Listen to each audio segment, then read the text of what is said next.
Assalamualaikum warahmatullahi wabarakatuh. Kenalkan, nama saya Andon Ravi Yuliano, NIM 221141916 dari Rombel Akuntansi A 2019. Di sini saya akan menjelaskan mengenai part 8, yaitu informasi dalam praktik pada mata kuliah Sistem Informasi Manajemen. Yang pertama-tama saya akan menjelaskan sistem pemrosesan transaksi. Di situ dijelaskan ada 6 poin penting dalam sistem pemrosesan transaksi. Yang pertama ada tinjauan sistem, yang kedua ada subsistem utama dari sistem distribusi, yang ketiga ada sistem yang memenuhi pesanan pelanggan, dan yang keempat sistem yang memesan persediaan pengganti, lalu yang kelima sistem yang menjalankan proses buku besar, dan yang terakhir menempatkan sistem pemrosesan transaksi dalam perspektif. Lalu saya akan menjelaskan mengenai sistem informasi organisasi. Area-area bisnis, perusahaan keuangan, sumber daya manusia, layanan informasi, manufacturing, dan pemasaran menggunakan basis data yang diproduksi oleh sistem pemrosesan transaksi, ditambah data dari sumber daya yang lainnya untuk menghasilkan informasi yang digunakan oleh manajer untuk mengambil suatu keputusan. Lalu sistem informasi pemasaran. Di situ dijelaskan mengenai definisinya, yaitu memberikan informasi yang berhubungan dengan aktivitas pemasaran perusahaan. Ada 3 hal dalam sistem informasi pemasaran. Yang pertama ada subsistem output. Yang subsistem output memberikan informasi mengenai unsur-unsur penting di dalam bauran pemasaran.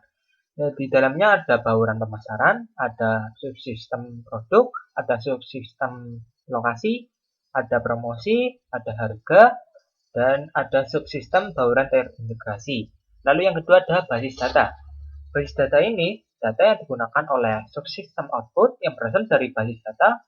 Basis data dipopulasi dengan data yang berasal dari 3 subsistem input. Lalu input, sistem input. Mengumpulkan data dari sumber-sumber internal dan lingkungan lalu memasukkannya ke dalam basis data. Lalu sistem informasi sumber daya manusia, yaitu memberikan informasi kepada seluruh manajer perusahaan terkait dengan sumber daya manusia perusahaan itu sendiri. Lalu saya akan menjelaskan mengenai sistem informasi manufacturing, memberikan informasi kepada seluruh manajer perusahaan yang berkaitan dengan operasi manufaktur perusahaan. Lalu yang ketiga ada sistem informasi keuangan, memberikan informasi kepada seluruh manajer perusahaan terkait dengan keuangan perusahaan. Lalu sistem informasi eksekutif, suatu sistem yang memberikan informasi kepada para manajer di tingkat yang lebih tinggi atas kinerja perusahaannya.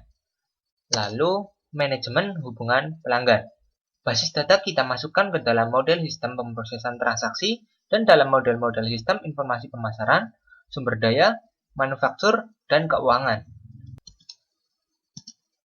Lalu data warehousing. Ada 3 komponen yang paling penting dalam data warehousing. Yang pertama, karakteristik data warehouse tersebut. Di sini saya akan menjelaskannya. Ada 4 karakter dalam data warehouse. Yang pertama ada kapasitas penyimpanannya sangat besar. Lalu yang kedua, data diakumulasikan dengan menambahkan catatan-catatan baru, bukannya dijaga tetap paling mutakhir dengan memperbarui catatan-catatan yang sudah ada dengan informasi yang baru. Lalu yang ketiga, data dapat diambil dengan mudah. Lalu yang terakhir, data sepenuhnya digunakan untuk pengambilan keputusan dan tidak digunakan dalam operasi perusahaan sehari-hari. Lalu sistem data warehousing. Data warehouse adalah bagian utama dari data warehousing yang memasukkan data ke dalam gudangnya.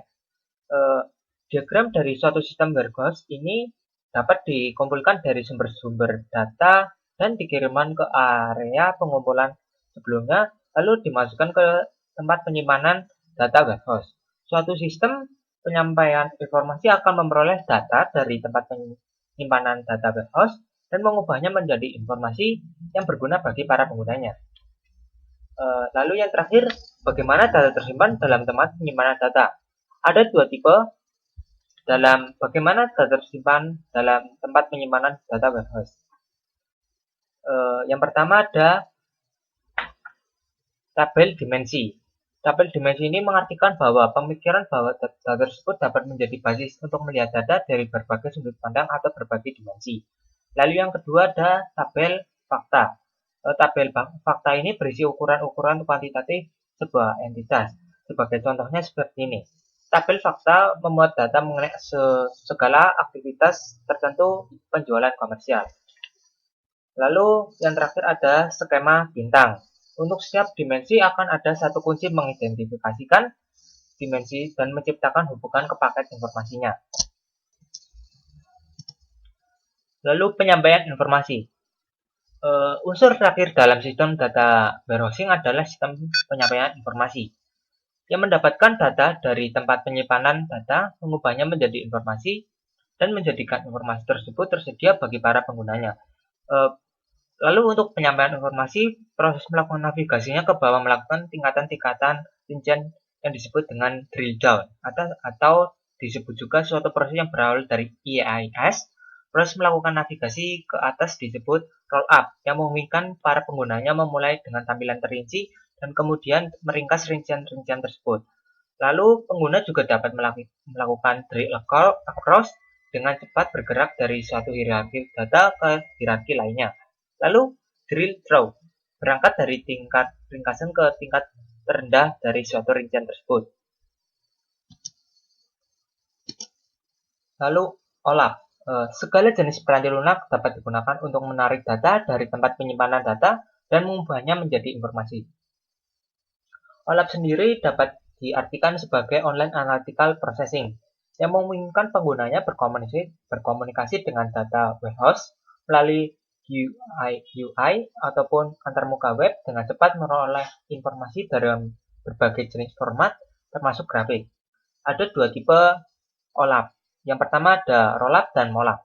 Yang pertama rollup, menggunakan suatu sistem manajemen basis data relasional standar. Lalu yang kedua ada mollup. Mollup ini menggunakan suatu sistem manajemen basis data khususnya untuk multidimensional. Lalu data management. Proses menemukan hubungan dalam data yang tidak diketahui oleh penggunanya.